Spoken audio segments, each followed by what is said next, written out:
Paz a todos, amém? Podem se sentar. O pastor Marcos está dizendo que precisa de pique para me acompanhar, mas é o contrário, tá? Precisamos de pique para acompanhar ele e a pastora Célia. Esses dois aí não são fáceis, gente. E conheci esse casal em 2022. De lá para cá virou uma conexão, uma comunhão assim, realmente inexplicável. E eles já viajaram comigo já por vários lugares, além de me acompanhar no Brasil, eles já estiveram comigo em Portugal, Espanha, Itália, Israel agora recentemente. E Deus levantou realmente esse casal com uma fome, uma disposição para viver esse tempo novo que Deus tem prometido para a sua igreja, né? E por falar em viagem a Israel, também o pastor Mário, a esposa, esteve lá também, e mais 58 pessoas, né, no total, 59 pessoas no total, uma viagem muito marcante, foi muito especial. Nós experimentamos de um pouquinho de tudo que vocês puderem imaginar. E os muçulmanos, eles têm uma regra muito interessante. E a regra é: todo muçulmano precisa ir à Meca pelo menos uma vez na vida. Eu estou criando uma nova regra para os crentes. Todo crente precisa ir a Israel pelo menos uma vez na vida. É uma viagem transformadora. Dificilmente você volta igual. Você, além de fazer um mestrado em geografia bíblica, não é à toa que sai de lá com diplomas, né? O que é um mestrado em geografia bíblica? Tudo que você pregou a vida inteira, de repente você começa a andar em cima daquilo, passear em cima daquilo e voltar para casa com uma panorâmica de Israel, assim que você nunca imaginou, né? E o interessante é quando você vai ler o texto bíblico depois. Então, se você foi e voltou, aí você vai ler o texto bíblico. Aquilo é como se você estivesse olhando por uma janela assim e de repente abre uma janela do tamanho dessa parede inteira. Para você compreender determinadas coisas que o texto diz e o que aconteceu, onde aconteceu, é realmente muito marcante. Nós iremos de novo em março do ano que vem, e se você desejar, pastores, depois pode procurar o próprio Mário, pode procurar o pastor Marcos, pastora Célia, pegar os detalhes, e você pode entrar em contato com a agência de viagem, fazer uma reserva aí conosco.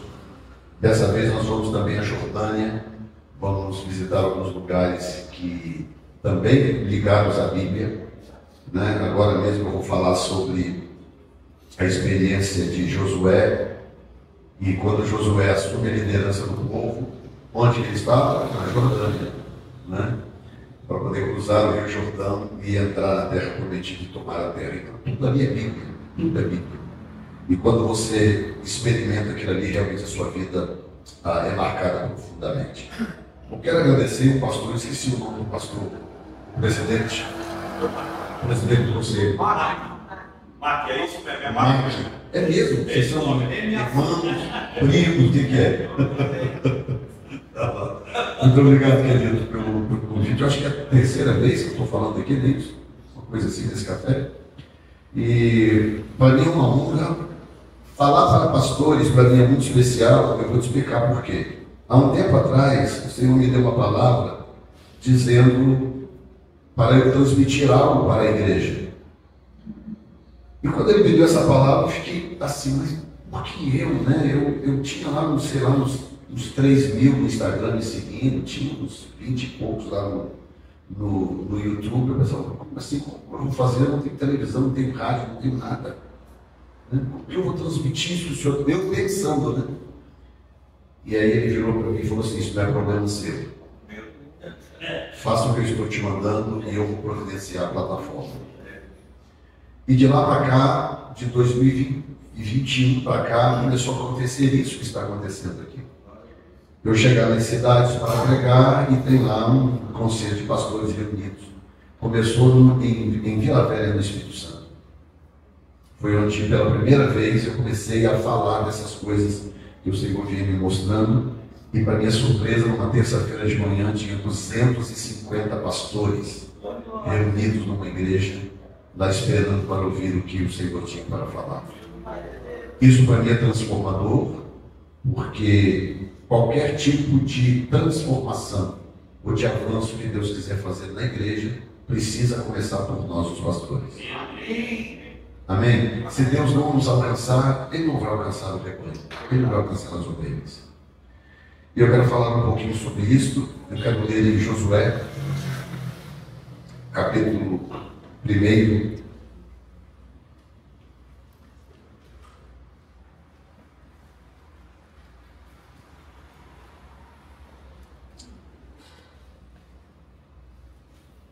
Como o pastor já Marcos falou, eu moro nos Estados Unidos já há quase 3 décadas, né?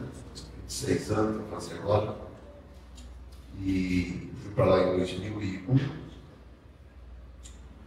Fui com uma intenção, essa intenção caducou. Deus tinha uma outra intenção muito diferente. A minha intenção era ir ficar lá em torno de 1 ano e meio, que era mais ou menos o tempo de renovação de visto e tal.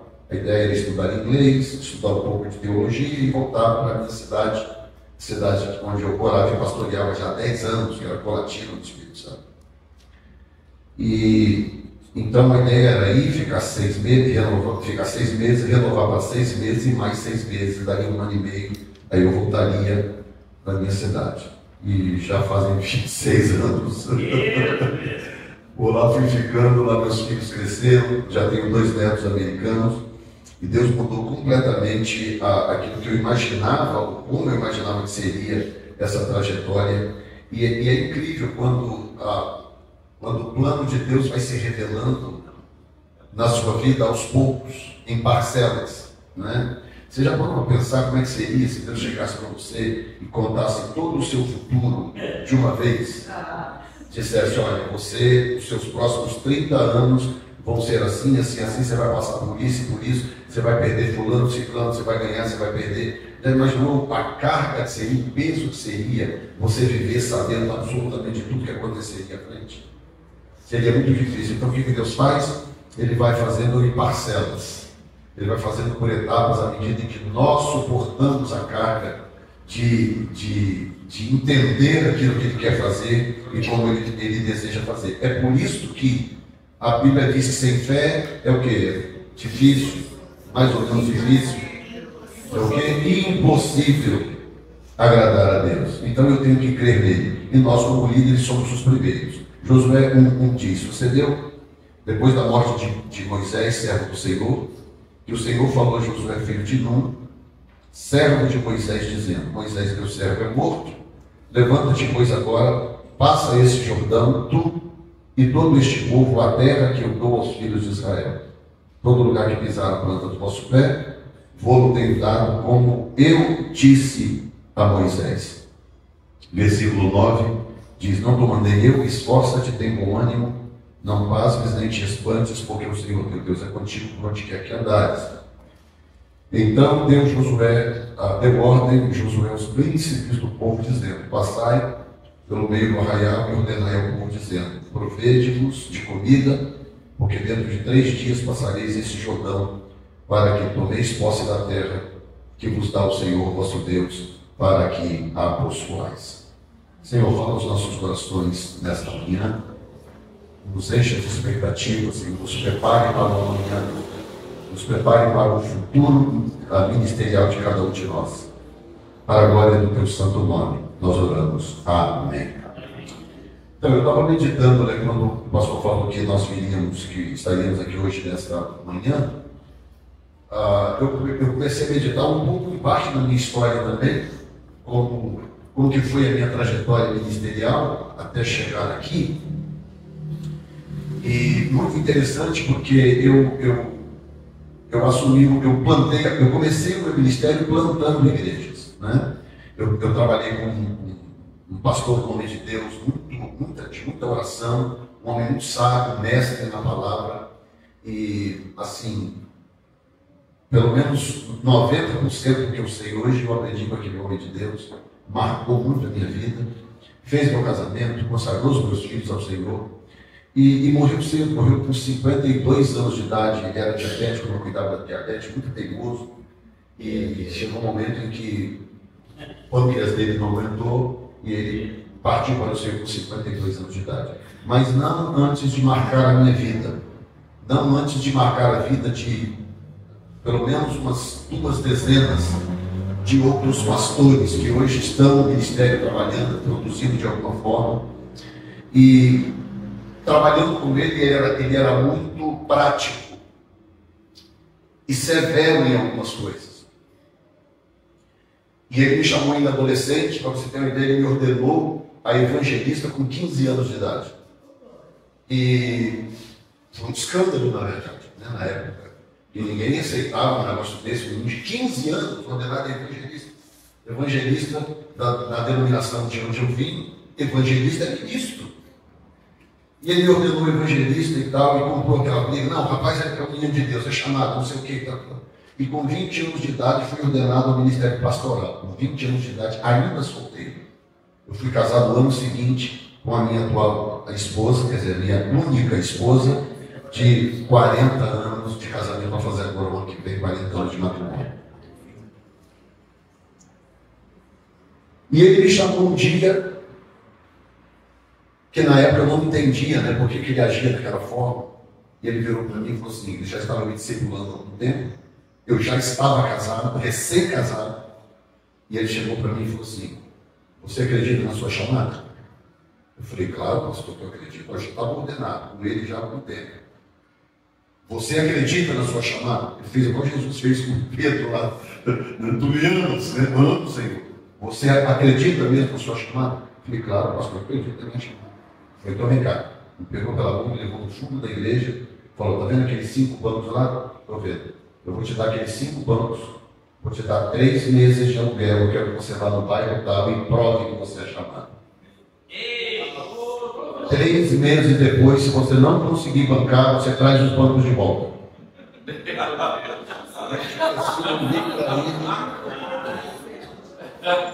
Pensei: meu Deus, que coisa, né? Para que essa beleza toda? Então, e aí chamei a minha esposa e falei assim: ó, o pastor Vilmar me fez um desafio meio maluco e tal. Esse bairro era próximo do bairro onde eu morava, próximo em termos, né? Porque a gente ia a pé do lugar onde eu morava até o local onde começamos a igreja, e a gente, eu, a minha esposa, o meu filho pequenininho e grávida da minha filha, né? Recém-grávida da minha filha. E nós saímos de casa, andávamos mais ou menos 30 minutos a pé até chegar no local onde nós estávamos plantando a igreja. E ele deu dinheiro para o primeiro aluguel, nós fomos lá, alugamos o templo, aí arrumei lá uma tinta, pintamos, demos uma geralzinha no salãozinho, um salãozinho talvez metade do tamanho, talvez dessa terceira cadeira para trás ali, e aí nós alugamos o salão e começamos ali e tal. E eu botava a caixinha de som bem na porta, assim, tinha uma caixinha de som pequena, um microfonezinho com um fio que ele arrumou também lá na igreja, e aí botava a caixinha bem na porta assim, e ali cantava, eu e a minha esposa sozinho dentro do salão. Cantava e tal, e anunciava, ministrava no bairro, aquele negócio todo e tal, orava, minha esposa cantava, e nós dois sozinhos, o meu filhinho pequenininho sentado ali, brincando com um carrinho na cadeira, e a minha esposa grávida. Aí, primeiro mês, passou o primeiro mês. No segundo mês, apareceu lá umas 2 famílias. E aquelas famílias vieram assim, desconfiadas, não sei o que, não, ninguém chega pra cá e tal, não sei o que, não sei o que, não sei o que. E aí eu comecei a ministrar para aquela família e tal. Segundo mês. No final do segundo mês, nós entramos no terceiro mês e eu já estava preocupado, porque não tinha gente na igreja para poder pagar o aluguel. Ficando preocupado. Mas quando foi dando mais ou menos metade assim do terceiro mês, a igreja ficava em frente, tinha umas 3 casinhas em frente assim, e a casa ficava bem em frente onde eu botava a caixa de som. tinha uma casa bem em frente assim, e aí de repente, de vez em quando eu olhava, tinha uma senhorinha na janela, ela ficava lá na janela assim, atrás de uns arbustozinhos, eu conseguia ver, de longe eu via uma cabecinha assim, lá na janela, lá do outro lado da rua. E a caixinha ali, eu cantando, não sei o quê, e tal, o poder de Deus vai alcançar esse bairro, não sei o quê. Aí empolgado, né, aquele pastor novo, começando o ministério e tal. Rapaz, foi se aproximando no final do terceiro mês, era o último dinheiro que ele ia dar para pagar o aluguel. Nós fomos, ministramos, terminamos, fechamos o mês, peguei o dinheiro, paguei para o dono do prédio, e aí falei com a minha esposa, e agora como é que nós vamos fazer? Nós temos duas opções aqui. A gente calça a cara, volta lá no pastor Gilmar e fala, olha, infelizmente está aqui nos bancos de volta, os bancos estão aqui, fica com os bancos, nós não vamos conseguir continuar. Ou nós vamos assumir isso aqui pela fé e realmente provar que nós temos chamado ministerial. O que você acha? Assim, o que você quiser, eu estou contigo. Por isso que eu estou casado há 40 anos.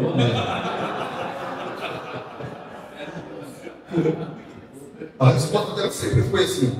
Quando eu estava indo para os Estados Unidos, eu 10 anos pastoreando uma igreja, e já era uma igreja grande, já na época, eu já tinha batizado mais de 1.500 pessoas, 5 congregações, uma sede com umas 800 a 900 pessoas, 10 anos, já tranquilo, vivendo bem, tudo bonitinho, o Espírito Santo começa a mover para a gente sair.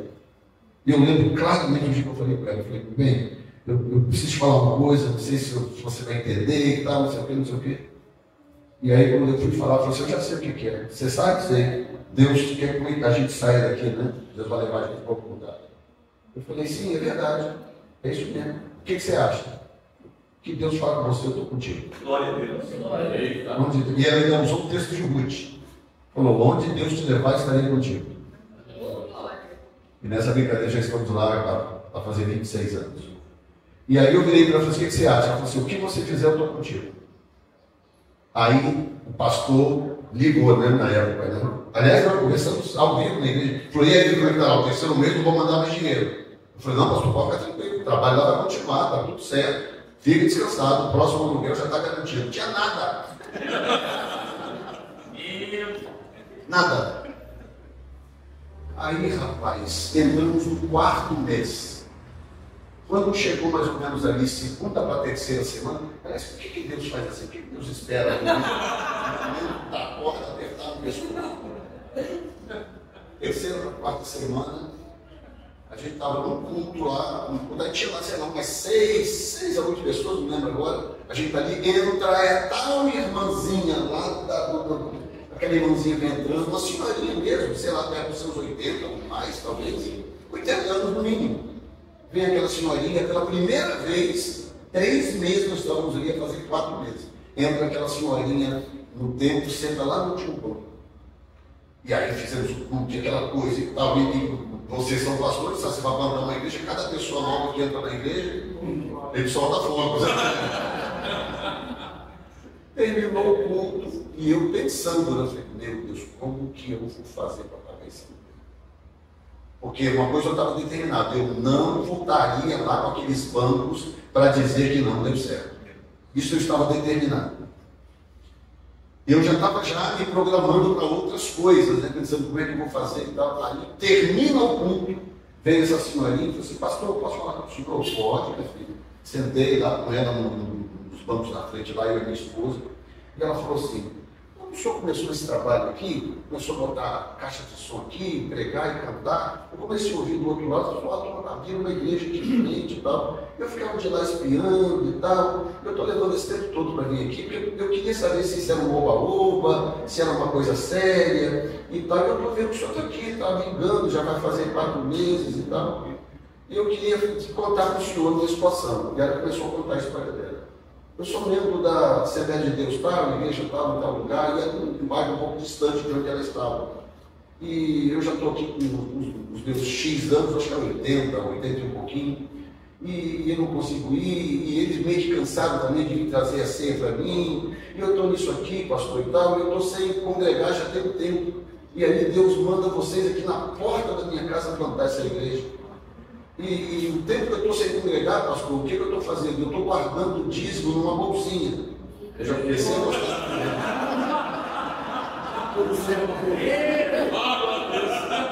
A conversa começou a ficar interessante. Eu falei, sim, e daí?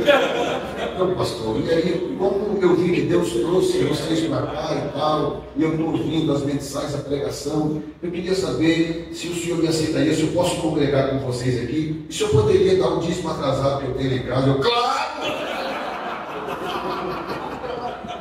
Lógico, como não? Resultado, essa mulher tinha calculado o dízimo que pagaria 2 aluguéis futuros da igreja, os 2 próximos aluguéis. Como eu não dependia daquilo, eu trabalhava fora e etc., ela foi e deu aquele valor. Eu informei lá a sede, falei, pastor, e ele não, segura lá, mantém para os aluguéis. Então, apaguei os próximos aluguéis. Resumindo a história, hoje tem uma igreja lá nesse bairro. Ela mudou um pouquinho para o bairro do lado, umas ruas e tal. Essa igreja está lá pastoreada por um pastor amigo meu, apóstolo João Neto. E essa igreja hoje é dona de quase um quarteirão inteiro naquele bairro. Tem um templo hoje pronto, porque depois que eu saí de lá, fui para Colatina e tal, esse pastor assumiu e a obra foi crescendo, ele é muito evangelista. Hoje tem um templo lá que dá uns 3 desse aqui mais ou menos. E é literalmente um quarteirão assim, um quarteirão, porque tem uma escolazinha, tem um negócio lá, uma coisa e tal. A igreja existe, está lá, prosperou e cresceu, e muita gente salva para a glória do Senhor.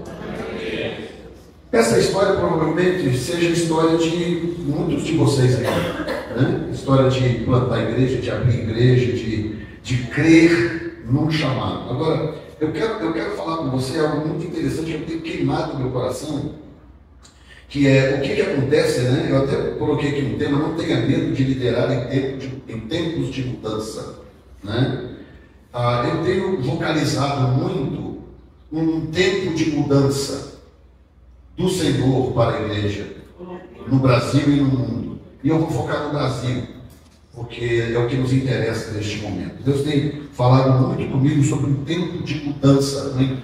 uma intervenção muito pontual, muito cirúrgica de Deus na igreja do Brasil. E Josué, para mim, é uma espécie de analogia, de referência de alguém que é levantado por Deus num momento muito crucial da história do seu povo. E aí você imagina agora um cara como Moisés, que ouvia a voz de Deus, que comungava com Deus, que falava com Deus tete a tete, e que Josué cresceu ao lado dele, assistindo ele viver aquelas experiências gloriosas, e de repente Moisés passa e Deus agora vai lá e fala com Josué. Então, a primeira pergunta que a gente tem que fazer é: por que Josué? E ao fazer esta pergunta, você pode fazer a sua própria pergunta, que seria: por que eu? Por que Deus escolheu a mim e me colocou no lugar onde eu estou? Eu faço essa pergunta todo dia, praticamente. Por que eu? Por que Deus me escolheu para viver o que eu estou vivendo hoje? Para ministrar o que eu estou ministrando hoje, para viver praticamente de aeroporto em aeroporto, viajando a parte do mundo, fazendo o que eu estou fazendo. Por que eu? Quando eu olho para a minha história, para a minha origem, de onde eu venho, cresci num lugar onde a gente não tinha dinheiro para absolutamente nada. Nós morávamos do lado de uma família que trabalhava no exército. O cara foi militar e aí já tinha reformado, mas ele continuava trabalhando no exército. E nessa época o exército distribuía pão para os militares e familiares. E eu lembro claramente o carro do exército parando na porta dessa casa distribuindo pão. E nós comíamos pão por causa dessa família. Que eles ganhavam muito pão e eles sempre davam para minha mãe um pouco de pão, e todo dia de manhã nós tínhamos pão no café da manhã, porque essa família recebia pão do exército. Cresci assim, e aí de repente Deus vai lá e fala: não, eu vou pegar esse menino aqui e eu vou levantar ele para isso ou para aquilo. Então, por que você? Se alguém te fizer essa pergunta, qual seria a sua resposta? Então, por que Deus te escolheu? Por que Deus plantou você em Rio Claro, em Ajapi, ou seja lá qual a região, a parte da região que você está? por que você? Né? Casal aqui que moramos agora, né? Toda vez que eu vejo um casal pastoral, anos no ministério e tal, isso me comove, porque isso mostra que o ministério vai bem, obrigado. Né? O ministério chamado ministerial está vivo. A despeito de uma série de coisas que a gente tem visto por aí, o verdadeiro chamado ministerial está vivo. Então vamos começar por isso. Por que Josué? Eu listei 5 coisas importantes que eu acho que tem muito a ver com a razão por que Deus chamou Josué. A primeira coisa é que Josué soube ser discípulo. Eu comecei contando a minha história citando o meu pastor. Não é? Um homem difícil, um homem duro, um goiano bravo demais. Se saísse da linha, ele pegava pesado. Mas, em compensação, ele tinha essa unção, essa graça divina de forjar caráter. Forjar caráter. Eu lembro que eu comecei a namorar com hoje a minha esposa, começamos a namoricar ali, aquela coisa, aquela paquerazinha e tal. Foi até um certo ponto. Depois de um certo ponto, nós terminamos, eu terminei com ela, e daí há 2 ou 3 semanas eu comecei a namorar com uma outra mocinha da igreja. Ah, meu filho, pra quê? Ele me chamou, ele já estava me discipulando, adolescente, quer dizer, eu não tinha nem noção do que eu estava fazendo adolescente. Ele me chamou na casa dele, ele morava do lado da igreja, e virou para mim e falou assim: olha, você é moleque. Eu não trabalho com moleques. Você acabou de terminar com uma moça, agora já está aí namoricando com outra moça. Você é moleque. Eu preciso saber, você é moleque ou você é homem? Porque se você for moleque, eu vou trabalhar com outra pessoa. Assim. Eu, não, pastor, eu desorientado, se o que estava acontecendo. E ele deu uma turma em mim, foi outra coisa. Vou reunir os jovens, olha bem. Vou reunir os jovens, você vai, termina já com essa moça, com essa outra moça, quando eu terminar com a moça, termina, eu vou reunir os jovens, você vai pedir perdão. Mas eles estavam fazendo isso à toa. Eu tinha 3 líderes do grupo de jovens, eu era um dos 3. Eram 3 líderes, eu era um dos 3. Ele falou: você é líder dos jovens? Que papelão é esse? Que exemplo é esse que você está dando? E tal. E deu uma dura mesmo. E a minha família, a nossa família, tinha umas 8 pessoas na igreja. Eu, minha mãe, meu irmão, que também hoje é pastor, uns primos, tinha umas 8 mais, talvez até mais pessoas. E ele estava aí. E deu uma dura mesmo, então reuniu um grupo de jovens. Olha, o Jefferson tem algo a dizer. Não tinha nada a dizer. E aí eu sem graça, gente, perdão, que não sei o quê. Aquela coisa que parecia não fazer sentido na época.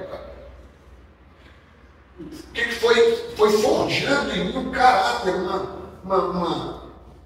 uma prontidão, um temor de Deus. E a gente vê no ministério hoje em dia tanta falta de temor, tanta gente fazendo bobagens e causando escândalos e fazendo tanta coisa que não deve, e expondo a igreja do Senhor. Meu Deus! E aí você vai ver, às vezes vai ver a história daquela pessoa, às vezes aquela pessoa não passou por um processo de discipulado. E quando eu falo discipulado, não é um discipulado formal, uma classe de discipulado. Não, ele nem era esse tipo. Ele era muito prático. Então ele falava muito: o meu discipulado é o discipulado de Elias. É andando e falando. Você tem que prestar atenção no que eu falo. Quando eu falo, eu sei o que eu estou falando. E ficava naquele negócio ali. E sempre muito incisivo. Então, por que Josué? A primeira razão do porquê eu vejo que Deus escolheu Josué para liderar em tempos de mudança. Não perca o tema de vista. Liderar em tempos de mudança. A primeira razão é que ele soube ser discípulo. Andou com Moisés, aprendeu. Moisés investiu nele, deu a ele função, e ele ficou com Moisés até Deus tirar Moisés. E como eu tenho relação em vários lugares, em vários países, em vários lugares do Brasil, inclusive, o que acontece? É muito comum eu receber mensagens de pessoas pedindo conexão, pedindo cobertura, e não faz muitos dias que alguém me mandou uma mensagem, eu aqui no Brasil, nessa viagem, Ô, apóstolo, vem, eu sou de tal lugar, não sei o que lá, e tal, olha, eu te acompanho, e tal, olha, eu estou plantando uma igreja em tal lugar, eu queria a sua cobertura, eu queria conexão com o senhor, e tal. Aí eu falei, olha, entre em contato aqui com a nossa secretaria lá e tal, explica quem é você, conta a sua história, nós vamos orar em cima disso aí. Eu nunca me apresso, vou te explicar por quê. Porque muita gente não sabe se submeter a uma liderança de carne e osso, ou seja, alguém que está do seu lado, que te conhece, que vai corrigir o seu desvio de caráter, que vai exercer liderança direta sobre a sua vida. Então elas ficam procurando alguém que está muito longe, porque uma conexão que está lá longe é alguém que não vai intervir na vida dela, não conhece as falhas dela, as manias, os erros, os desvios. Então tem muita gente que fica buscando cobertura lá não sei aonde, porque ela não quer lidar com um líder que está perto, que vai acompanhá-la de perto. E eu, meu filho, eu estou com 60 anos, eu já passei por umas boas por aí, eu não caio nessas mais. Só pelo prazer de dizer, eu tenho 100 e tantas pessoas debaixo da minha cobertura. E daí? Às vezes metade é bode. Tem gente problemática, gente que não sabe estar debaixo de liderança ou nunca esteve debaixo de liderança. Não sabe responder, não conhece o princípio de autoridade. Não é o caso de Josué. O cara sabia o que era o princípio de autoridade. Exercia liderança, mas primeiro passou pelo processo de discipulado. A razão número 2. Josué viu e viveu milagres. Viu e viveu milagres. Hoje eu entendo, por exemplo, coisas que aconteceram comigo há 20 e tantos anos atrás. Vai fazer 26 anos que eu estou nos Estados Unidos, eu pastoreei em Colatina por 10 anos, então já são 35 para 36 anos atrás, desde quando eu assumi a igreja em Colatina. E eu tive experiências com Deus muito marcantes, uma cidade muito voltada para a feitiçaria, muitos centros de macumba, muita coisa. E era um ministério totalmente de libertação. Quando nós estávamos conversando lá na lanchonete, falando sobre isso, o meu ministério era 100% ministério de libertação. Gente, eu expulsava demônio a rodo. Assim, trabalho de libertação que nós tínhamos na igreja numa terça-feira à noite, e era uma igreja muito grande, e gente, mas caía pencas de endemoniados. Quantas vezes o culto terminava 9h30, 10 horas da noite, a gente ficava lá até meia-noite, 1h da manhã, ministrando libertação, expulsando demônio, orientando famílias. E teve uma época que Deus começou a me usar com palavra de conhecimento, no começo do ministério, quando eu cheguei no lugar, que era um lugar muito difícil ganhar uma alma. Pra você ter uma ideia, eu fiquei 3 anos sem ganhar uma alma. Com 32 pessoas, num templo que cabia 800 pessoas.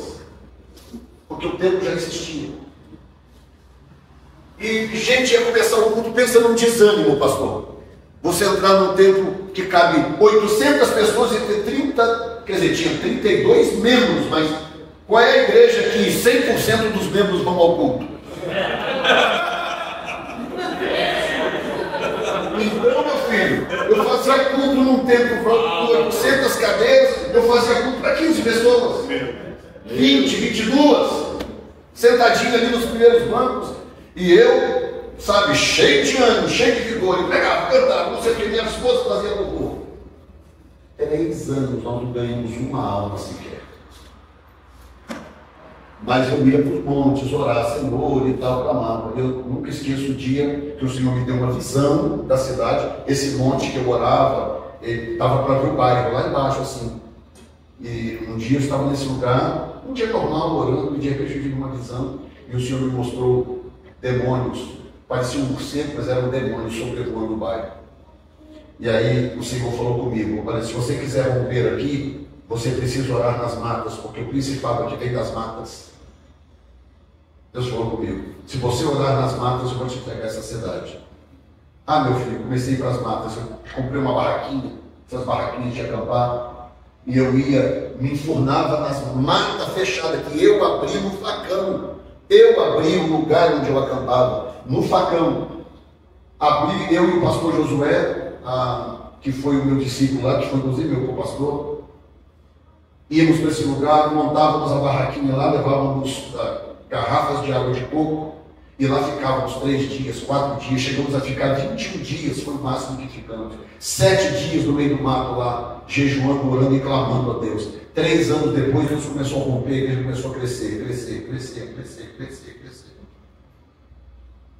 Se tornou a maior igreja da cidade, e acredito ser ainda até hoje, e as pessoas vinham se convertindo e tal. Mas aí, teve uma época em que, para você ver a importância de você ter alguma relação com o sobrenatural, você buscar a Deus e ter relação com o sobrenatural. Eu estava, um belo dia, eu estava assim, convidei um pastor de Belo Horizonte, depois se tornou um amigo meu, para poder ministrar na igreja. E Deus estava usando ele de um jeito que eu não sabia exatamente como que o dom dele funcionava. Ele ia orar pela pessoa e Deus dava visão para ele. E ele via coisas papulares de macumba, não sei o que, coisas que as pessoas lançavam contra as pessoas. Ele via aquilo em visão e Deus mostrava, tá em tal lugar, assim, assim, assim. Chegava lá, cavava, fazia uma coisa ou outra e realmente encontrava.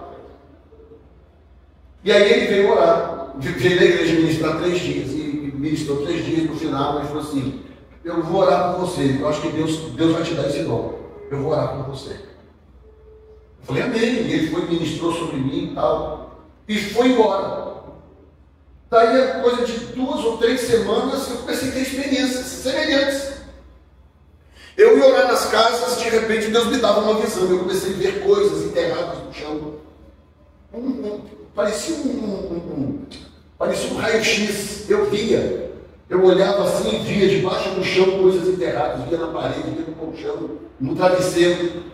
Um dia eu fui na casa de uma menina orar para uma moça que estava louca, louquinha, já tinha tentado de tudo. E uma moça morena, bonita, com cabelão bonito, parecia uma misa menina, mas completamente endemoniada e doida.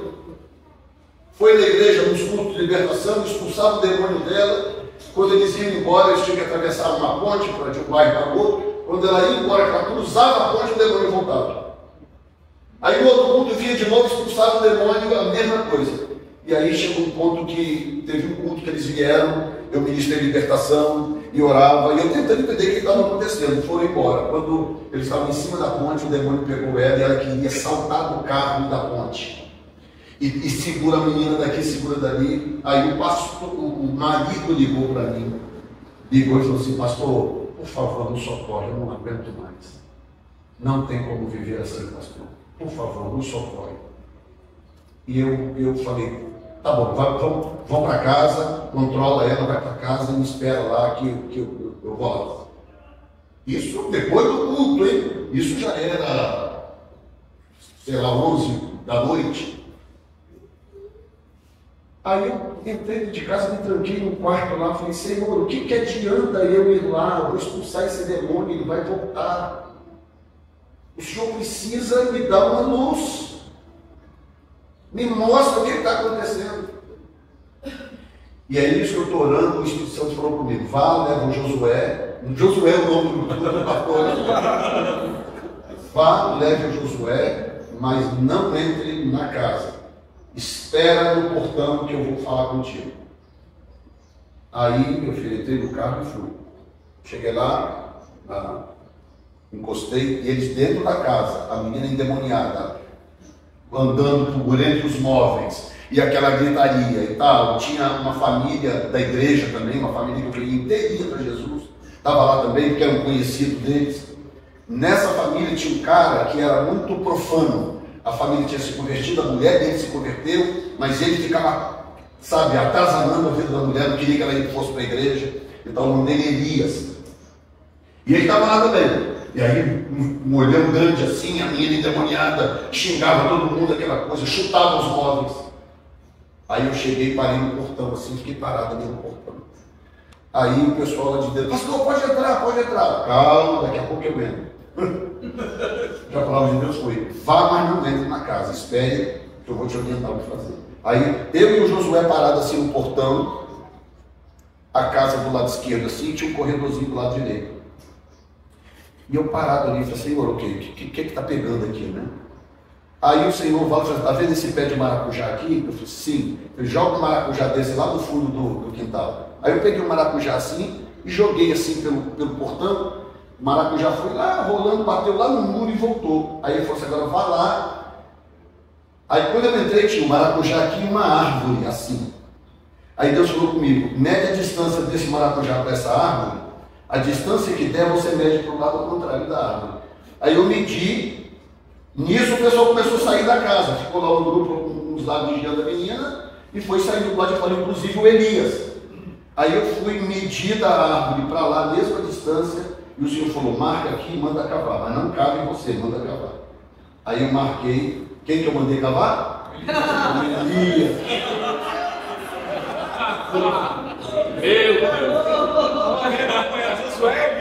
Falei: você, Elias, vem cá, cava aqui. E ele foi lá dentro, arrumou uma colher de pedreiro, Ele começou, começou a cavar.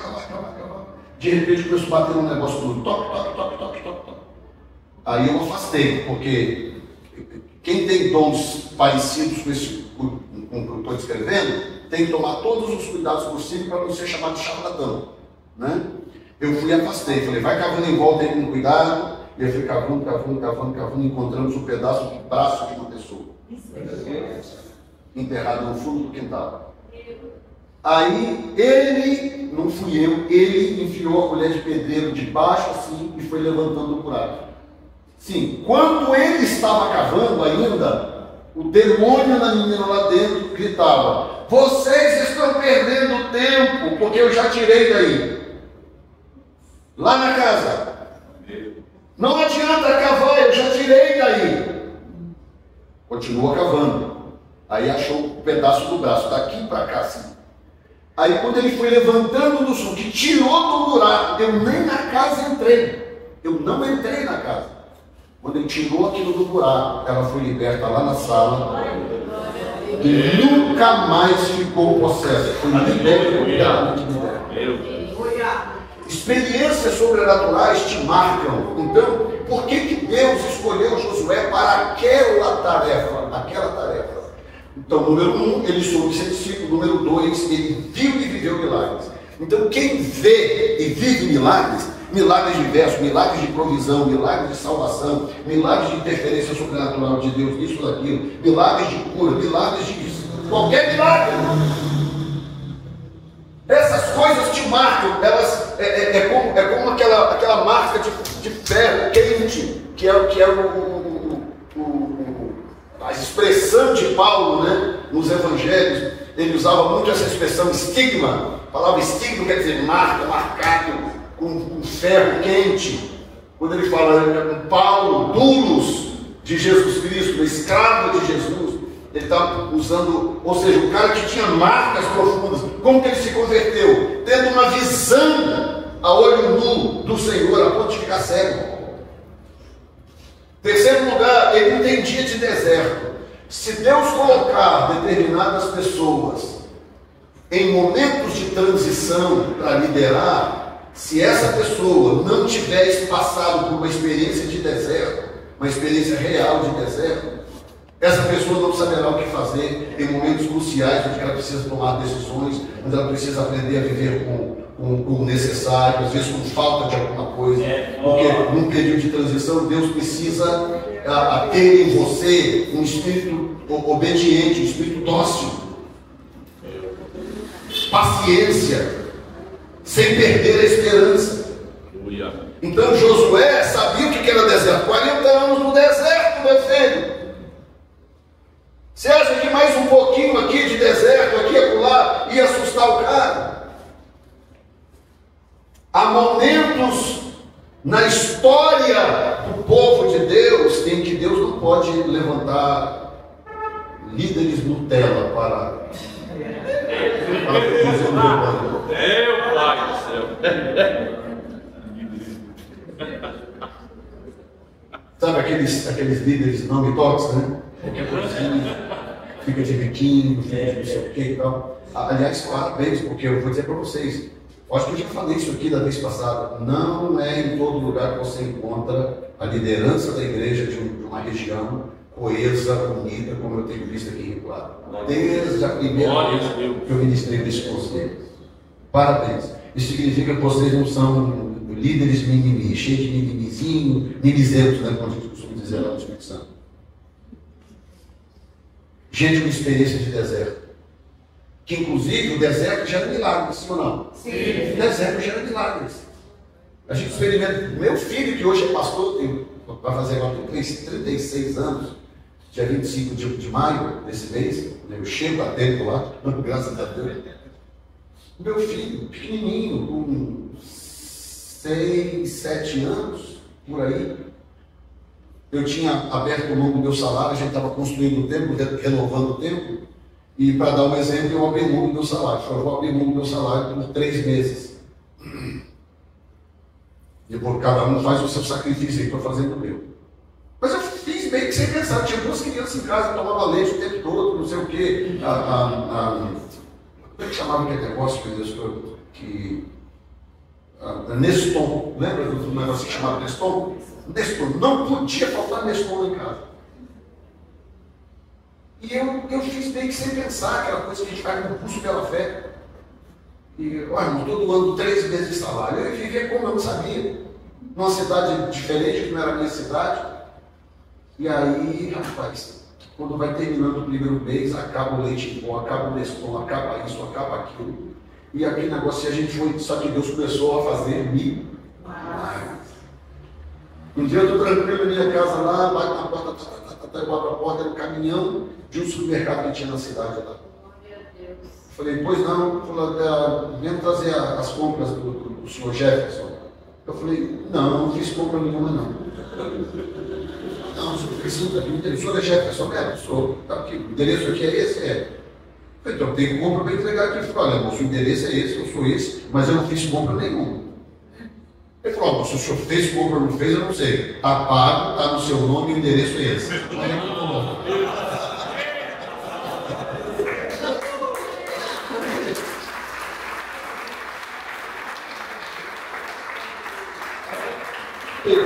Então, coloca aqui, aí abriu a traseira do caminhão e começaram a tirar caixas.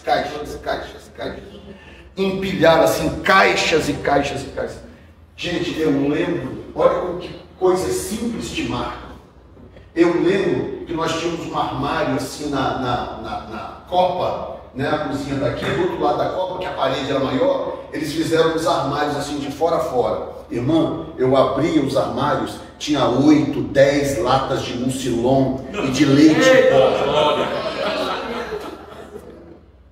Nunca esqueço isso, gente.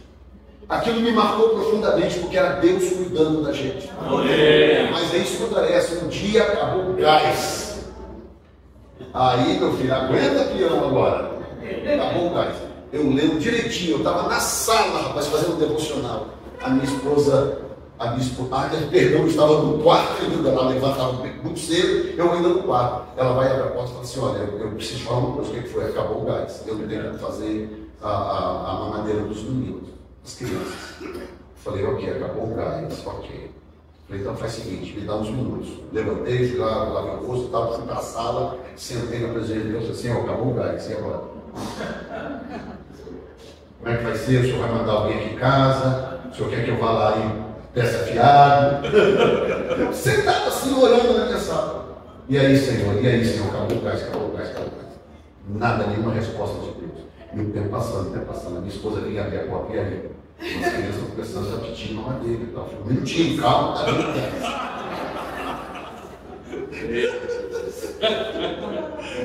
Como que uma vida de milagres faz a diferença, gente, em alguns momentos da nossa história? Foi dando um certo horário, foi comigo o Diego, mãe, cadê? E aí chegou uma hora que você vai lá e fala com o seu pai. E ele não tinha 7, era 5 para 6 anos, uma coisa assim. Aí ele foi lá, pai, cadê? Meu filho, tem que achar o papai explicar, o gás acabou. O papai aqui, orando. O pai do céu mandar o gás. Aguenta mais um pouquinho que o gás está vindo. Ele disse, não, eu já esperei muito, eu quero me entender, eu quero chorar. Criança, né? Aí eu falei, filho, espera só um pouquinho, o papai do céu vai mandar o gás. Aí ele virou para mim e falou assim, mas por que você não ora lá no gás para o papai do céu botar gás lá? Meu Deus! Forte! Forte! Aí o que eu fiz como um bom adulto? Eu fui tentar matar a fé do menino. Falei, não, filho, não é assim que funciona. Papai do céu age diferente. Papai do céu vai mandar alguém aqui e com dinheiro o papai vai lá comprar o Brasil. Não, olha só. Você fala lá na igreja que o papai do céu pode tudo. Meu Deus! Ou seja, se nós não acreditamos no que a gente anda pregando por aí, nossos filhos estão morrendo e estão acreditando. E eu fiquei numa saia, falei, como é que eu vou fazer? E aí a Zana de lá assim, falou assim, e ele, diante do céu aqui agora, diante do céu, ele pegou na minha mão, falou assim, vem pai, vem, pegou na minha mão e foi me arrastando para a cozinha. E na época eu usava, sabe aquelas roupinhas que botavam no bujão de gás? Não tinha umas roupinhas.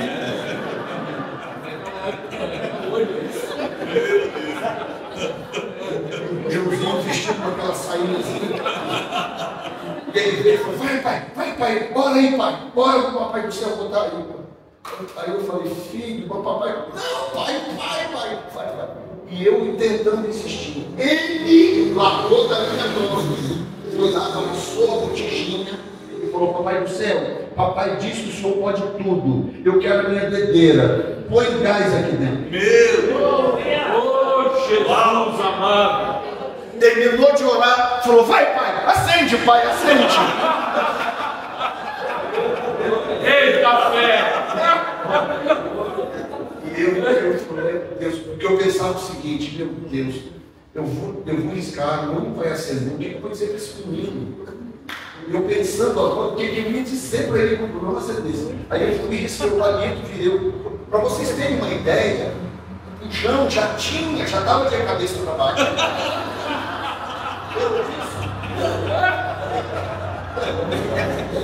Porque quando a gente usava o João e acabou de se virar de cabeça para baixo.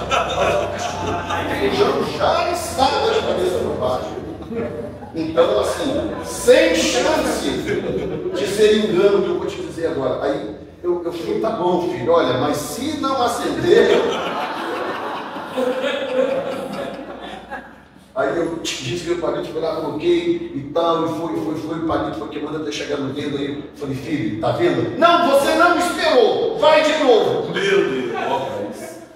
Hoje é pastor, ministro. Pastoreando a primeira igreja que eu plantei nos Estados Unidos. Deus está usando ele na cidade de uma forma espetacular. É uma igreja comunitária. É o único pastor que prega na prefeitura da cidade. Aleluia. Não, você não esperou, vai de novo. Tá bom, filho, papai vai mais uma vez. Tá bom. Quando eu risquei o palito, acendeu o gás. Aquele fogo azulado, bonito. Aí eu estranhei, falei.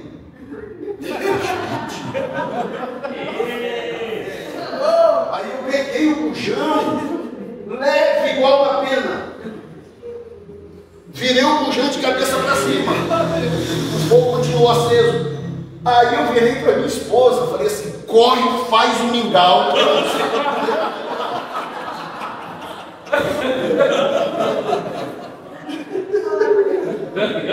A minha esposa correu rapidinho, botou lá, ferveu o leite, fez o mingau. Nós cozinhamos 2 meses com esse botijão. Escute. O botijão continuava vazio, porque pegava nele vazio. Nós cozinhamos 2 meses. E eu vou te dizer, o dia que acabou esse gás. Um belo dia, eu estou em casa tranquilo, chega um casal. A Claudir Zaquel, o nome dele. O nome desse rapaz. Nunca vou esquecer, porque a experiência foi muito marcante. Ele chegou recém-convertido, a esposa dele se converteu, estava endemoniada, foi liberta na igreja. E ele chegou lá em casa, pastor, tudo bom, queria conversar com o senhor. Ele trouxe uma mesinha que a gente tinha na copa, nessa mesma copa. E aí conversa vai, conversa vem. Sabe quando a pessoa fica conversando conversando nada com nada, porque ela está tentando te dizer alguma coisa e ela está com vergonha. A gente sentado ali, e aí o assunto foi acabando, já não tinha o que conversar, pois é, e ele ali e tal. Aí eu peguei e disse assim, o Claudinho, você veio dizer alguma coisa, parece que você veio me dizer alguma coisa? Pastor, porque eu estou com vergonha, não sei o que lá. Ô meu filho, fala, fica à vontade. Não, porque eu estava orando lá em casa essa manhã e eu tinha uma experiência diferente que eu nunca tive antes. O que foi? Eu sei lá, eu senti uma coisa assim, uma voz falou no meu coração para pegar um valor que a gente tinha guardado lá e trazer para o Senhor aqui em te dar de oferta. Eu falei, meu irmão, se Deus falou, se você sente que foi Deus, não, mas eu não tenho dúvida, eu só estou sem graça. Tá? Não, meu irmão, fica à vontade, fica à vontade. Ele vai tirando do bolso um valor lá em dinheiro, não lembro agora o valor exato, mas não era pouco, vou te explicar por quê. Tirou aquele dinheiro no envelope, botou na minha mão, eu orei, consagrei, abençoei. Aí ele foi embora, eu abri, contei o valor. Olha bem, nesse dia que o dinheiro chegou na minha mão, minha esposa foi ligar o gás, não tinha mais gás no bujão. Eu fui lá, comprei um bujão fisicamente, comprei tudo dentro de casa, e aí paguei mais umas coisas, fizemos umas coisas. Não era pouco dinheiro, que abasteceu assim a nossa casa por vários dias, né? Então, ver e viver milagres te habilita para liderar em tempos de mudança. Digo glória a Deus. Passar por um período de deserto te habilita para um tempo de liderança em tempos de mudança. E às vezes você não entende porque você está passando por escassez, ou passou, ou está num tempo de dificuldade, seja o que for, seja dinheiro, seja saúde, seja família, seja a igreja local, um tempo de deserto. Quarto lugar, ele soube liderar sob liderança. Quando você aprende a liderar sob liderança, você está pronto para presidir outros. Porque você passa a entender a dinâmica do princípio de autoridade. Né? E quinto lugar, dócil à voz de Deus. Aí agora escute bem isso aqui. Tempos de mudança, liderar em tempos de mudança, não é uma coisa muito simples, eu vou te explicar por quê. Nós temos a mania de nos viciarmos em promessas. A gente vicia em promessas. Quantas vezes Deus tentou cumprir promessas e o povo não estava pronto para o cumprimento da promessa? A sua vida inteira se alimentando da promessa. A gente tem até chavões que a gente diz, Deus é Deus de promessas. Eu prefiro dizer que Deus é um Deus de cumprimento de promessas. Porque a promessa em si não resolve nada para mim. A promessa só serve para me manter caminhando até chegar o dia do cumprimento da promessa. Agora, se no dia do cumprimento da promessa eu não estou pronto para crer no cumprimento dela, de nada adiantou a promessa. Sim ou não? Sim. De nada adiantou. E agora olha a situação de Josué. O povo saiu do Egito para tomar posse de uma promessa, para a terra da promessa, terra que manda leite e mel, para se apropriar da bênção de Deus. E aí dá os B.O.s que deu lá e o povo fica andando pelo deserto, 40 anos. O que você acha que eles conversavam entre si por 40 anos? Qual é o assunto principal desses 40 anos, na sua opinião? Chegar na promessa. Se apropriar da promessa, tomar posse. Pois é, saímos do Egito, e aí morre um, nasce outro, e vai. Aí o que está nascendo agora e crescendo, já não sabe, já não participou da situação do Egito. Por que a gente está andando pelo deserto aqui? Não, porque Deus fez uma promessa. Porque Deus disse que vai fazer isso e aquilo, que vai ser assim assado, que não sei o que vai nos dar uma terra boa, que manda leite e mel, não sei o que lá, e a vida vai seguindo. E mais uma volta no deserto, e mais outra, e mais outra. E agora aquele menino que nasceu já está com 35 anos. Ouvindo promessa a vida inteira. Para mim, o maior exemplo de desperdício de promessa é exatamente o povo de Israel. Que desde o jardim do Éden, Deus fez uma promessa. A promessa do Messias. Da semente da mulher virar um para esmagar a cabeça da serpente. Pronto, ali criou-se uma tradição. Ok, vai chegar um momento que Deus vai enviar uma pessoa, e essa pessoa por enviado de Deus, por ser ungido, por ser um Cristós ungido, então ele vai restaurar a nação, ele vai isso, vai aquilo. Aí vem os profetas, aí vem Jeremias, aí vem Isaías, aí vem Daniel, e profetiza de novo, e anuncia a promessa, e vai. A vida inteira que ele é a promessa, é a promessa, é a promessa. Aí vem Moisés e diz, olha, o Senhor vai levantar um profeta semelhante a mim, e ele vai fazer isso, aquilo e assim, assim. Opa, de novo, a promessa, a promessa, a promessa. Aí um belo dia a promessa está andando pelas ruas de Jerusalém, de carne e osso, e ninguém percebia. Como que eu posso esperar uma vida inteira e como aquilo acontece? Eu não vejo.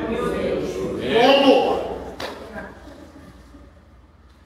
No dia que Deus me mostrou parte do futuro em relação ao Brasil e outras nações, que Ele me mostrou coisas que hoje estão acontecendo, que eu vejo hoje em vídeo.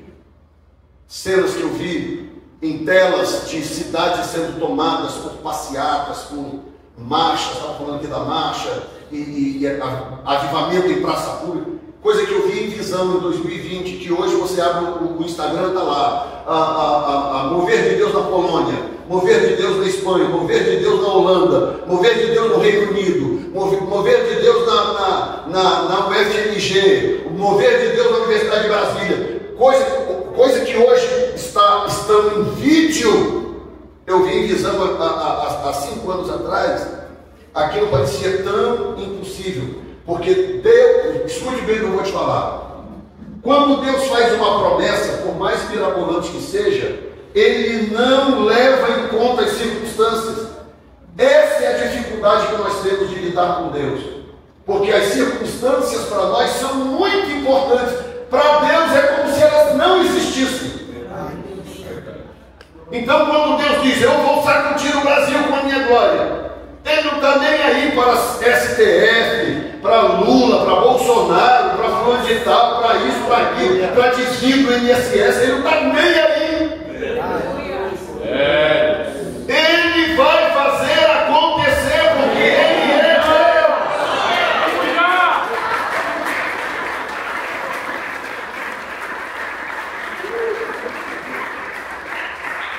Então Deus levanta um cara como Josué e a missão dele eu resumi em 3 pontos.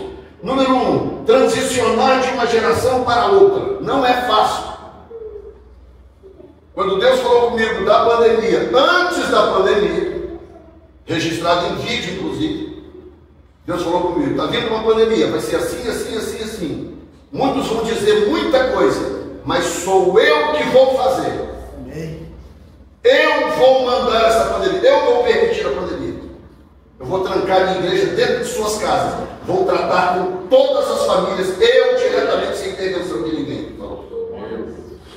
E aí ele disse, eu vou encerrar uma geração e vou começar uma nova. E a nova geração, aqueles que sobreviverem à pandemia, esses serão participantes de um grande avivamento. Transicionar de uma geração para outra, porque transicionar de uma geração para outra implica em mudança de paradigmas. Eu tenho que ter coragem de aceitar mudança de paradigmas. O texto que eu li quando começa o versículo 1 e 2 de Josué, o que Deus diz para Josué? Diz exatamente assim: Moisés, meu servo, morreu. Agora levanta você e faça esse povo herdar a terra que eu te dei.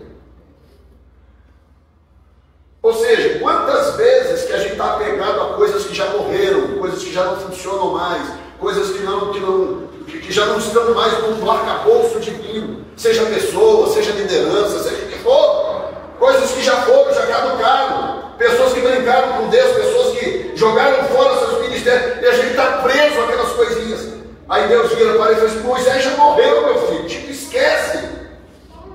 Levanta, agora você vai fazer esse povo herdar a terra. Deus está dizendo para nós, esta geração pós-pandemia, Ele está dizendo, é você que vai fazer o meu povo herdar a promessa. Chega de ficar prometendo coisas, agora eu vou fazer você herdar a promessa. E eu estou nessa vibe, eu estou vivendo isso. Eu estou vivendo a vibe de viver a promessa. Aliás, eu pessoalmente estou vivendo um tempo de cumprimento de promessas. A missão de Josué é transicionar de uma geração para outra. Número 2, conduzir o povo sem Moisés. Já deu para a gente juntar os caquinhos da pandemia? Já deu. Já chega, já deu. Outra coisa, isto prova que Deus não é emotivo. Ele é emocional, mas ele não é emotivo. Ser emocional significa ter emoções. Deus tem emoções. Ele se alegra, ele fica triste, ele se ira, tudo são emoções. Mas ele não é emotivo, ou seja, ele não é controlado pelas emoções. Essa é a diferença. Então, Deus fica ali lamentando, Moisés morreu, pois é, Moisés, nunca haverá um líder em Israel como Moisés. Até hoje o povo judeu fica nesse negócio, Moisés. O cara tinha acabado de morrer no monte. Deus já viu o rosto do lado de cá para Josué. Moisés morreu. Você agora vai fazer esse povo entrar na terra. Senhor, mas Josué chega, ele me enxuga as lágrimas. Você sabe por que eu ia falar missionários, mas os sacerdotes eram proibidos de chorar a perda dos entes queridos? Vocês sabiam disso? Que os sacerdotes do Velho Testamento eles eram proibidos de chorar, não podia chorar. Perdeu uma mulher, perdeu um filho, não podia chorar. Tinha que engolir o choro e seguir na função sacerdotal. Deus estava tentando ensinar para eles e para nós exatamente uma lição. Não é que Deus é contra que a gente sofra a perda de alguém.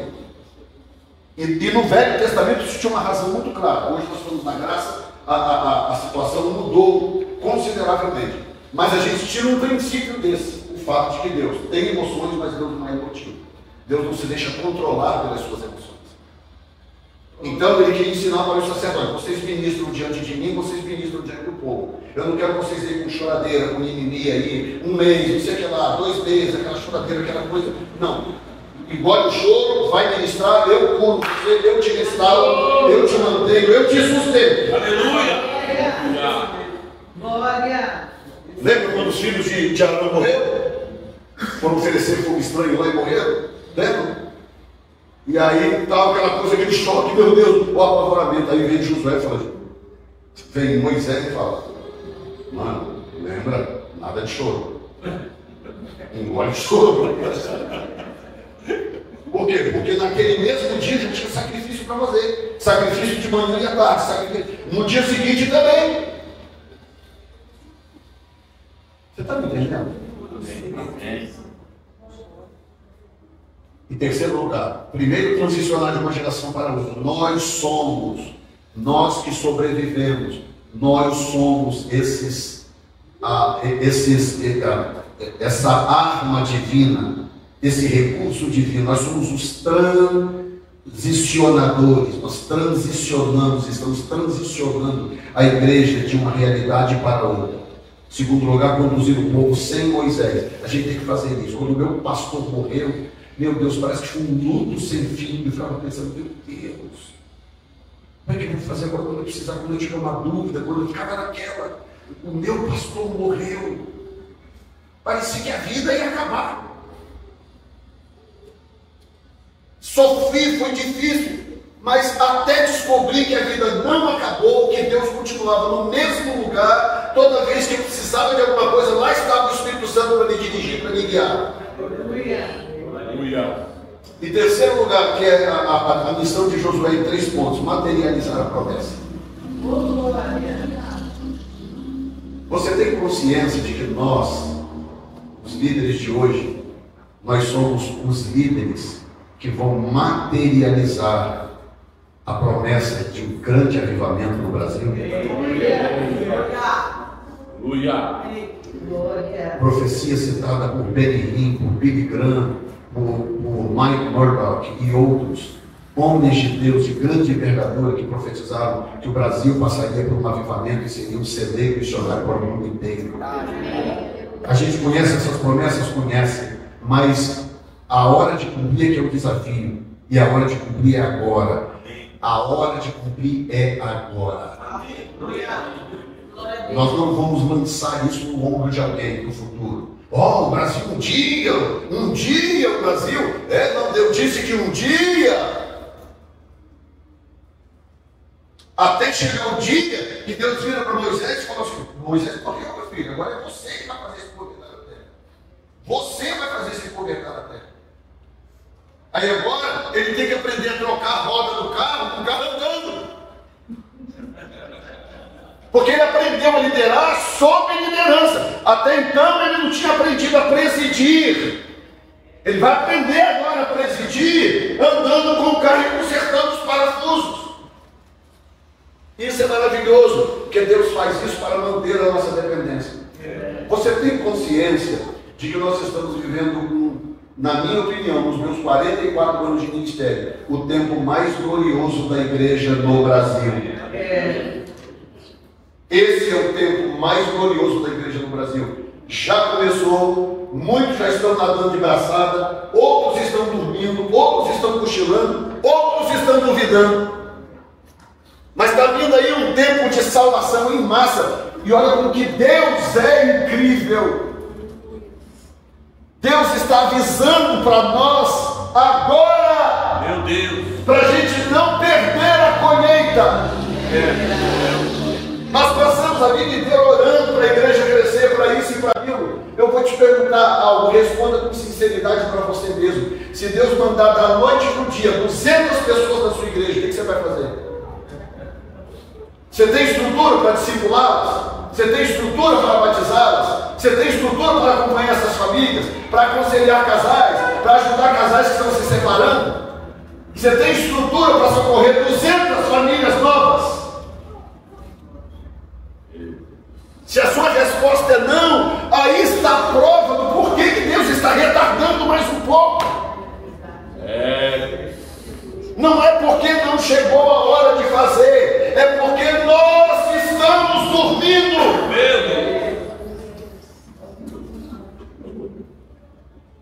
Eu vou terminar te dizendo, com todas as letras, o que eu disse ontem está acontecendo hoje, ontem no passado. O que eu disse no passado recente está acontecendo hoje. Eu vou te dizer o que vai acontecer no futuro recente. Não vai demorar muito. Porque eu tive uma experiência com Deus lá no hotel ontem. E nessa experiência o Senhor me adicionou algumas informações. E eu vou dizer para você, duas coisas vão acontecer. Vai ficar gravado, se você quiser anote, que você vai ver com os seus olhos. Número 1, vão aumentar os escândalos na igreja. Os escândalos vão aumentar. Você vai ver pessoas caindo. Você vai ver líderes que você admirava sendo removidos por Deus. Número 1. Mas ao mesmo tempo e paralelamente, você vai ver uma explosão de crescimento na igreja. Porque o Senhor vai remover pessoas que hoje estão atrapalhando. Pessoas que tiveram a chance de continuar depois da pandemia, mas que não levaram a sério a oportunidade de Deus, que estão brincando com uma autoridade, brincando com o lugar que Deus deu. Deus vai remover essas pessoas. Deus vai tirar. Eu sei que nós já vimos aí situações acontecendo aí no passado recente, mas se prepare, porque está vindo mais por aí. E junto com isso haverá um mover de Deus na igreja. É aquela história da depuração. Deus está depurando essas pepitas brutas de ouro. A glória dele vai descer.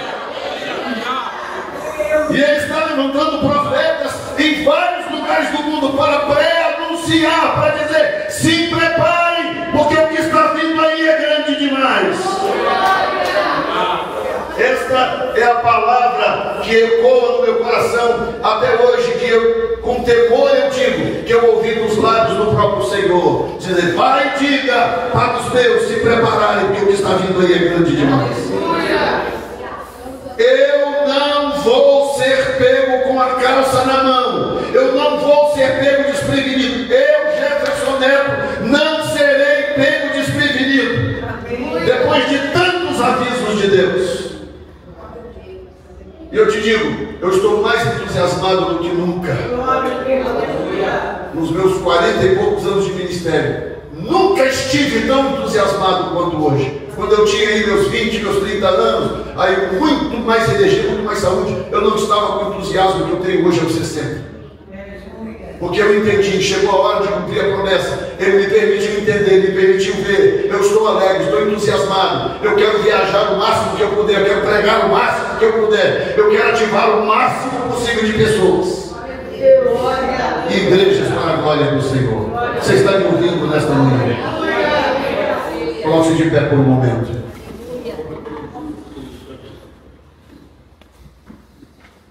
Glória a Deus. Cadê o irmão do piano aqui no teclado?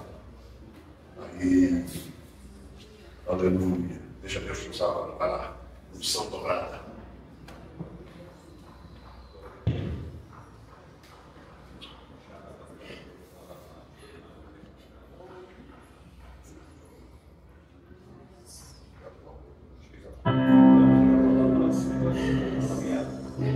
Aleluia! É maravilhoso, Senhor.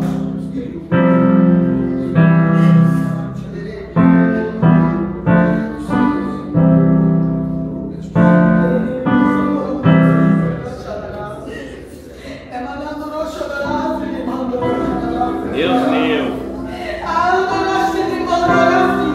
É o Espírito Santo, é isso mesmo. Porque a palavra dele ensinada e ministrada. Eu quero ministrar sobre a sua vida nesta manhã, início de tarde. Eu quero ministrar sobre a sua vida um despertamento. Porque o que nós precisamos, você não precisa de unção nova, você não precisa de nada que Deus já tinha te dado. O que nós precisamos é de um despertamento. Nós precisamos de uma epifania, despertamento de uau, esse é o momento que eu estou vivendo. Deus está agindo a galope, eu não posso ficar de fora. Então eu quero orar para você nesse momento. Não sei, isso aqui eu acho que não tem espaço talvez. Se você quiser vir no corredor aqui, se quiserem vir à frente, pode vir. Nós vamos cantar um corinho, vou ministrar para você. És o Alfa e o Ômega, te adoro, meu Senhor. Tu és digno do louvor.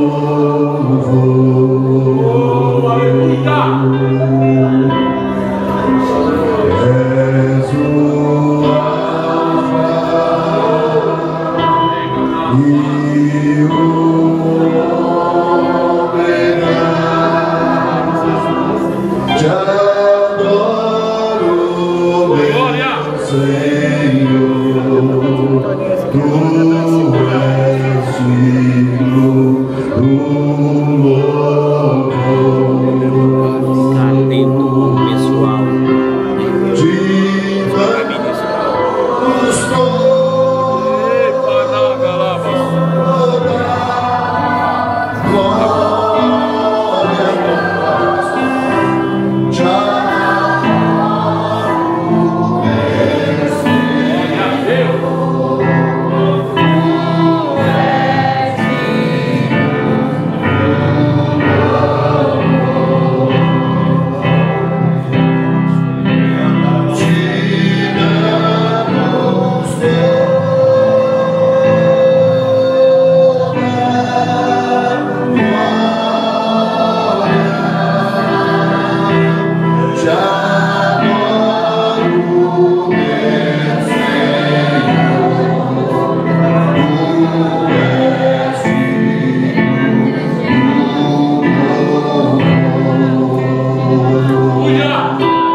E o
te chamei por causa da tua capacidade humana. Reinário, Shira, Katuri, Mando de Catalabás. Não te chamei por causa dos teus talentos. Ria, Katara, Mando de Catalabassá. Eu te chamei por causa do teu coração. Rinagraturi, Mando de Cantarabás. Eu te chamei por causa do teu temor. Rinagraturi, Mando de Malacaturibás. Eu te chamei porque você se sente incapaz. E eu te mostrarei o que eu sou capaz de fazer. E não me com alguém que se sente incapaz. Eu te levantei para esta geração. Eu te dou uma visão nova. Eu revelo uma visão nova ao teu coração. Não tenha medo de novas estratégias.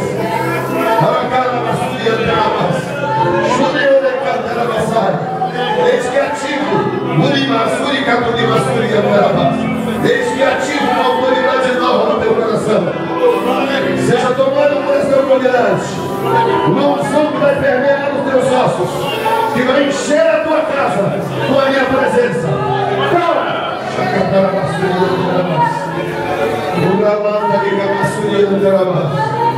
Oh, santo, santo, santo, santo, santo. Tiramos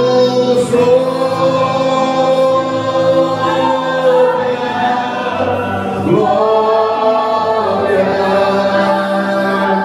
te adoro, meu Senhor. Tu és digno, tu és digno.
Mas eu estou entrando agora e estou te dizendo, eu estive contigo o tempo todo. Eu não te deixei nem te abandonei. Mas eu precisava deixar você passar por esse deserto. Porque eu estou forjando em você. Estou forjando em você uma missionária. Estou forjando em você uma profetisa que falará com autoridade. Eu estou forjando em você uma enfermeira espiritual que vai socorrer a muitos. E agora nesses pontos e eu mudo agora o teu sono. Te dou um sono novo, te dou um sono reparador.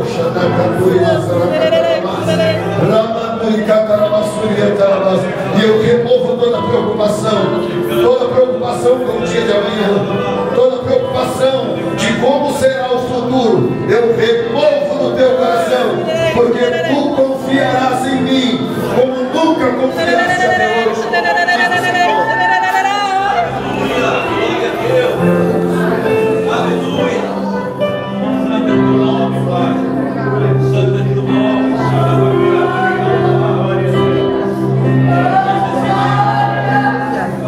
Senhor, nós fazemos parte dessa geração que transiciona de uma realidade para outra. Chegou a hora de cruzar o rio, Senhor. Chegou a hora de ver Jericó, os muros de Jericó cair por terra. terra. Chegou a hora, Senhor, de ver milagres gloriosos acontecerem. Chegou a hora de colher o mel desta terra. Ah, Senhor, chegou a hora. E o Senhor não fará isso porque nós somos maravilhosos, porque nós somos incríveis. Não, o Senhor fará isso porque chegou a hora de cumprir promessas. Esta é a geração do cumprimento das promessas. Porque o Senhor decidiu sacudir esta nação. O Senhor vai mexer no alto escalão desta nação. E a igreja será instrumento nas tuas mãos para tocar a sociedade brasileira. Levante as suas mãos e diga: eis-me aqui, Senhor. Diga: me usa, Senhor, para transicionar a igreja brasileira para esta nova etapa que o Senhor tem determinado. Diga em nome de Jesus. Oh, santo, santo, santo, santo, santo, santo. Aplauda o Senhor, glorificando a Ele.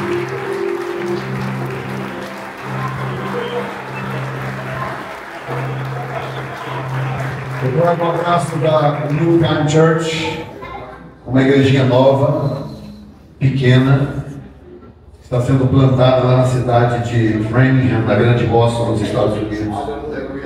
Mas pensa numa igrejinha brava, guerreira, que envia o seu pastor para ficar praticamente um mês fora, pregando aqui e acolá, e sendo atendida lá por, dessa vez a minha esposa ficou nem sei aquela filha, obreiros, pessoas que estão lá cuidando, ministrando aquele povo. Lembre-se de orar pela New Time Church, porque sem eles eu não poderia estar aqui. Amém? Amém. Digo graças a Deus. Você pode dar um aplauso ao Senhor.